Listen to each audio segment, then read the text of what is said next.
चलिए आज बात करते हैं एक ऐसी शख्सियत की जिन्होंने सिर्फ इतिहास के पन्ने नहीं पलटे बल्कि एक नए आधुनिक भारत की कह सकते हैं पूरी की पूरी नींव रखी।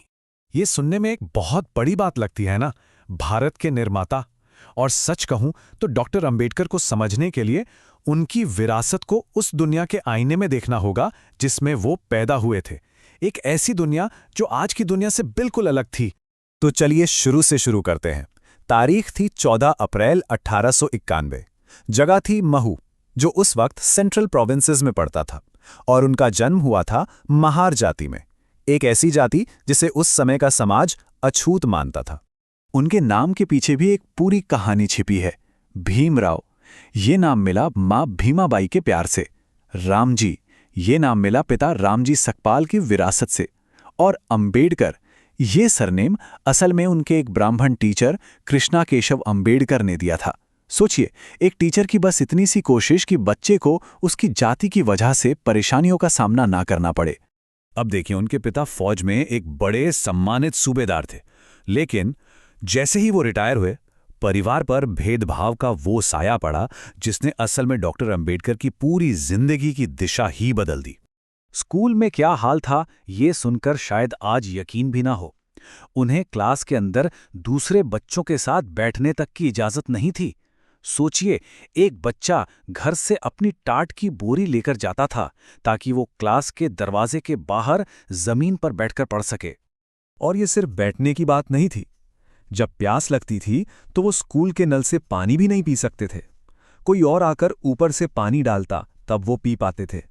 और जिस दिन स्कूल का चपरासी नहीं आता था, उस दिन भीमराव और उनके जैसे दूसरे बच्चों को पूरा दिन प्यासा ही रहना पड़ता था। और शायद इन्हीं हालातों को देखकर उनके पिता ने उन्हें वो बात समझाई जो उनकी जिंदगी का मकसद बन गई। उन्होंने कहा, बेटा, यही वो सिस्टम है जिसे तुम्हें बदलना है, और तुम ये कर सकते हो क्योंकि तुम्हारे पास शिक्षा की ताकत है। मतलब शिक्षा सिर्फ किताबी ज्ञान नहीं, बल्कि इस पूरी व्यवस्था को बदलने का एक हथियार थी। बस यही जुनून था। इसी जुनून ने उन्हें वहां पहुंचा दिया जहां उस जमाने में कोई सोच भी नहीं सकता था। इतनी मुश्किलों के बाद भी वो अपनी जाति के पहले छात्र बने जिसने बॉम्बे के मशहूर एल्फिंस्टन हाई स्कूल में एडमिशन लिया। और फिर तो उन्होंने पीछे मुड़कर नहीं देखा। जरा उनकी पढ़ाई की रफ्तार देखिए। बॉम्बे यूनिवर्सिटी से बीए, फिर अमेरिका की कोलंबिया यूनिवर्सिटी से एमए और पीएचडी, उसके बाद लंदन स्कूल ऑफ इकोनॉमिक्स से एमएससी और डीएससी। मतलब दुनिया की टॉप यूनिवर्सिटी से डिग्रियों की झड़ी लगा दी थी उन्होंने। ये सच में कमाल था। कहा तो ये भी जाता है कि उनके पास करीब 32 डिग्रियां थीं, और उनकी इस काबिलियत को बड़ौदा के महाराजा सयाजीराव गायकवाड़ III ने भी पहचाना। उन्होंने ही स्कॉलरशिप देकर उन्हें विदेश भेजा था। शायद वो जानते थे कि ये लड़का एक दिन बहुत बड़ा काम करेगा। लेकिन कहानी में एक और मोड़ आता है। जब वो इतनी सारी डिग्रियां लेकर भारत वापस लौटे तो असलियत ने उन्हें जोर का झटका दिया। स्कॉलरशिप के एग्रीमेंट के हिसाब से उन्हें बड़ौदा राज्य के लिए काम करना था। उन्हें महाराजा का मिलिट्री सेक्रेटरी बनाया गया। बहुत बड़ा पद था, लेकिन हकीकत क्या थी? बड़ौदा में कोई उन्हें किराए पे घर देने को तैयार नहीं था। ऑफिस में उनके नीचे काम करने वाले लोग फाइलें फेंक कर देते थे। ये एक दिल तोड़ देने वाली सच्चाई थी कि कोलंबिया और लंदन की डिग्रियां भी उनके माथे से अछूत होने का दाग नहीं मिटा पाईं। यही सब कुछ उनके साथ तब भी हुआ जब वो प्रोफेसर बने। शुरू में तो स्टूडेंट्स ने उनसे पढ़ने से ही मना कर दिया। बाद में उनकी शानदार पढ़ाई की वजह से बच्चे तो मान गए, लेकिन दूसरे प्रोफेसर वो उनके साथ बैठना तक पसंद नहीं करते थे। स्टाफ रूम में जब वो पानी के मटके को हाथ लगाते तो बवाल हो जाता था। इन्हीं सब अनुभवों ने उनके अंदर के गुस्से को, बदलाव की आग को और भड़का दिया। अब तक वो समझ चुके थे कि असली बदलाव के लिए राजनीतिक ताकत बहुत जरूरी है, और इसके लिए सबसे बड़ी जगह थी संविधान सभा। वो सभा जो आजाद भारत का भविष्य लिखने वाली थी। लेकिन वहां तक पहुंचना भी उनके लिए आसान नहीं था। उनका संविधान सभा तक पहुंचने का सफर ही अपने आप में एक पॉलिटिकल ड्रामा था। पहले वो बॉम्बे से चुनाव लड़े तो हार गए। बड़ी बड़ी राजनीतिक ताकतें उन्हें बाहर रखना चाहती थी। फिर वो मुस्लिम लीग की मदद से बंगाल से जीते, लेकिन 1947 में जब देश का बंटवारा हुआ तो उनकी वो सीट पाकिस्तान में चली गई। सोचिए, वो फिर से सभा से बाहर हो गए। आखिर में सबको समझ आया कि उनके बिना काम नहीं चलेगा। तब बॉम्बे की एक सीट खाली करवाकर उन्हें वापस लाया गया। मतलब देश को उनकी जरूरत थी।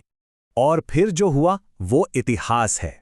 उन्हें भारत के संविधान का ड्राफ्ट तैयार करने वाली कमेटी का चेयरमैन बनाया गया। जरा सोचिए, जिस इंसान को कभी क्लास के बाहर बैठने पर मजबूर किया गया था, आज वही पूरे देश का कानून लिख रहा था।